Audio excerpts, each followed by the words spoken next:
पहला रुझान सामने आ गया है महाराष्ट्र से। आपको बता दें कि पुणे कैंट से शिवसेना आगे चल रही है। ये पहला शिंदे गुट, ये भी बताना पड़ेगा अनुराग की शिंदे गुट शिवसेना जिसके पक्ष में पहला रुझान आया। हालांकि ये पोस्टल बैलेट की काउंटिंग है, ईवीएम 8:30 बजे खुलेंगी, उसके बाद स्थितियां और बेहतर तरीके से साफ होंगी। और देखिए अब टैली सर अब बदल रही है। एनके सर आप कहते हैं कि थोड़ा इंतजार करना जरूरी है, लेकिन ये जो रुझान है ये आने शुरू हो चुके हैं सर। झारखंड में 3 सीटों पर रुझान आ रहे हैं, 2 पर बीजेपी गठबंधन, 1 पर कांग्रेस। महाराष्ट्र में 1 शिंदे गुट शिवसेना आगे। अगले 20-30 मिनट में स्थितियां साफ होनी शुरू हो जाएंगी। नहीं भाई, मैं पिछला दूध का जला मैं छाछ भी इस समय फूंक के पीऊंगा, बिल्कुल नहीं, हम करते ही नहीं। क्योंकि उसके बाद इलेक्शन कमीशन ये कहते हैं साहब 10 बजे तक तो हमने कुछ शुरू ही नहीं किया था। तो इसलिए बहुत सतर्क रहने की जरूरत है। ये माइनर कहीं इक्का दुक्का अगर आ रहा है तो बिल्कुल इसको रुझान ना माने और या इसको ट्रेंड ना माने। हाँ, लेकिन हमारी मजबूरी है कि हमें ये फैक्ट्स देने हैं हमारे व्यूअर्स को, इसलिए हम ये रुझान तो जरूर बताते हैं, लेकिन इससे कोई डेफिनेट इंक्लिनेशन हो इसके उसमें न रहिएगा। और हम सभी एंकर से कहेंगे और अपने रिपोर्टर से भी। एक विश्लेषण तो आप कर सकते हैं कि पोस्टल बैलेट में अमूमन बीजेपी आगे रहती है, ये तो सच है। ये एक सत्य है, इसमें कोई दो राय नहीं है कि पोस्टल बैलेट ऐसा नहीं था सर, पिछली बार हरियाणा में ऐसा नहीं था। नहीं, देखिए हरियाणा में हुआ क्या कि हरियाणा में बहुत देर में खुला, उस समय जो कहीं फास्ट चला उसमें लगा कि नहीं बीजेपी, जबकि कांग्रेस आगे थी। तो लेकिन ये कहा नहीं जा सकता कि वो पोस्टल बैलेट की वजह से था और बैलेट पे कांग्रेस को मिले थे, क्योंकि उसमें बड़ा कंफ्यूजन था।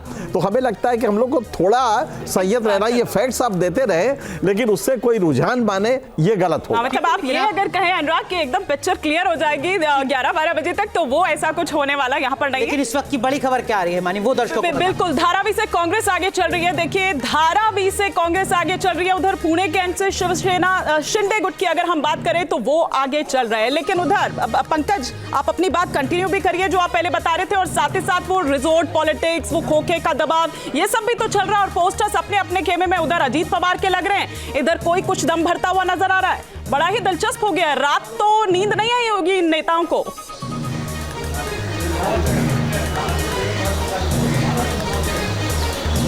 बिल्कुल, देखिए जिस तरह से महाराष्ट्र में इस बार की राजनीति दिखाई दे रही है, ऐसी राजनीति पहले किसी राज्य में नहीं दिखाई दी। और 30 साल बाद जिस तरह से महाराष्ट्र में वोटिंग का परसेंटेज बढ़ा है, तो 30 साल बाद आज जो असेंबली इलेक्शन हो रहा है उसे भी हमें देखना चाहिए कि कितना अलग ये इलेक्शन है, जहां पर 2 शिवसेना है, 2 एनसीपी है, बीजेपी एक पार्टी है, दूसरी तरफ कांग्रेस जो है वो बड़ी पार्टी है। 2 बड़ी पार्टियों के साथ, दोनों के साथ एक शिवसेना, एक एनसीपी है। तो कहीं ना कहीं जो महाराष्ट्र की जनता को इंतजार था कि आखिर में कौन सी शिवसेना को वो असली कहेंगे, कौन सी शिवसेना को नकली कहेंगे, क्या वाकई में कंफ्यूजन दूर हो गया, ये सारा जो तस्वीर है वो आज तय हो जाएगी।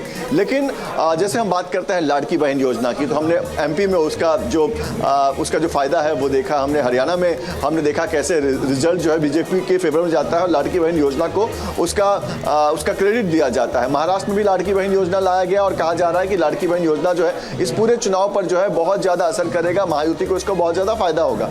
लेकिन इससे अलग अगर हम देखें तो महाराष्ट्र में इस बार के चुनाव में वो सब कुछ दिखा जो पहले किसी भी चुनाव में नहीं देखा।